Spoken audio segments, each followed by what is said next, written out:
नमस्कार प्रिय दर्शकों, हमारे चैनल स्टोरी टाइम्स में हिंदू धर्म जगत के 18 महत्वपूर्ण पुराण, 4 वेद, सनातन धर्म और पुरानी कथाओं में स्वागत है। आज का शीर्षक है युद्ध की तैयारियां। पांडवों का अज्ञात वर्ष पूरा हो गया जैसे ही अभिमन्यु की शादी राजा विराट की लड़की से हुई, तो उस शुभ अवसर पर देश विदेश के सभी बड़े राजाओं को वहां पर बुलाकर कृष्ण जी ने युधिष्ठिर से मित्रता करवा दी। क्योंकि कृष्ण दुर्योधन के बारे में यह भली भांति जानते थे कि वह तो पांडवों को 1 इंच भी जमीन देने वाला नहीं है। हुआ भी यही, जब पांडवों ने अपना दूत दुर्योधन के पास भेजा कि हम तुम्हारे शर्त के अनुसार वनवास का समय काट कर आ गए हैं, इसलिए अब तुम अपनी शर्त पूरी करो और हमारा राज्य हमें वापस दे दो। किंतु दुर्योधन इतनी कच्ची गोलियां नहीं खेला था जो अपना राज्य उनको बांट कर देता। उसने साफ कह दिया कि मैं बिना युद्ध के 1 इंच जमीन भी देने वाला नहीं हूँ। यदि उसमें शक्ति है तो मुझसे युद्ध करके अपना राज्य प्राप्त कर ले। दुर्योधन का यह उत्तर सुनकर पांडवों ने युद्ध की तैयारी आरंभ कर दी। उधर उस समय भगवान श्री कृष्ण और उनकी यादव सेना को विश्व की अत्यंत शक्तिशाली सेना मानी जाती थी। यही कारण था कि दुर्योधन और अर्जुन दोनों ही उन्हें अपने पक्ष में करने के लिए भाग दौड़ करते हुए सबों दोनों ही कृष्ण जी के पास पहुंच गए।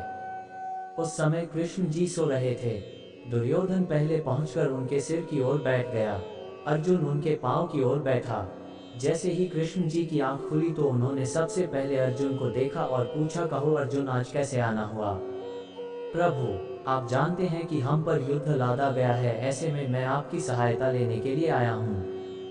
ठीक है, मैं अवश्य इस विषय को आपके बारे में सोचूंगा। यह कहकर उन्होंने पीछे मुड़कर देखा तो दुर्योधन बड़े धैर्य से बैठे थे। उसने भी वही बात कही जो अर्जुन ने पहले कह चुका था।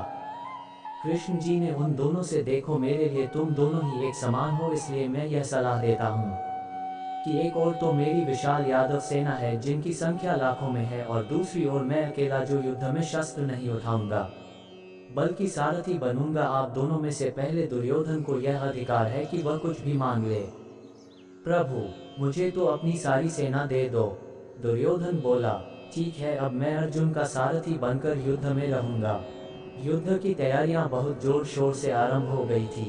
दोनों पक्ष अपने अपने साथी मित्र राजाओं को इकट्ठे करने में जुटे थे। कौरवों ने अपना सेनापति भीष्म को बना दिया, जबकि पांडवों ने अपनी सेनापति धृष्टद्युम्न को नियुक्त किया। श्री कृष्ण जी द्वारिकापुरी से विराट आ गए। युधिष्ठिर तो अब भी युद्ध के पक्ष में नहीं थे, किंतु श्री कृष्ण और अपने दूसरे भाइयों के कहने पर उन्हें युद्ध करना पड़ रहा था। मां कुंती उस समय अपने परिवार के साथ ही रह रही थी। उसे पता था दुर्योधन चालबाज है। उसने महावीर कर्ण को भी अपने साथ मिला रखा है। कर्ण के पास सूर्य शक्ति है, यदि उसने पांडवों पर सूर्य शक्ति का प्रयोग किया तो अवश्य ही उसका वंश नष्ट हो जाएगा। यही सब सोचकर कुंती कर्ण के पास गई और उसे उसके जन्म की सारी कहानी सुनाई हुए बोली, देखो कर्ण, तुम पर माँ का कर्ज है, यही वह समय है जब तुम अपनी माँ का कर्ज चुका सकते हो। बोलो माँ, तुम्हें क्या चाहिए? हालांकि एक माँ होकर तुमने अपने कर्तव्य का पालन नहीं किया, परंतु मैं फिर भी अपना कर्तव्य पूरा करूंगा। लड़ूंगा तो मैं कौरवों की ओर से ही, क्यों जो सम्मान इन कौरवों ने दिया है वह पांडव नहीं दे पाएंगे। बेटे, मैं तुमसे तुम्हारे ही भाइयों की भिक्षा मांगती हूँ। देखो माँ, मैं अर्जुन को छोड़कर और किसी भी पांडव भाई को नहीं मारूंगा।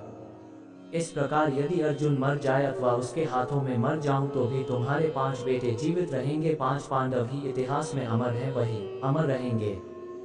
दोनों पक्ष अपनी अपनी सेनाओं को कुरुक्षेत्र के मैदान में दोनों ओर जमा करने लगे थे।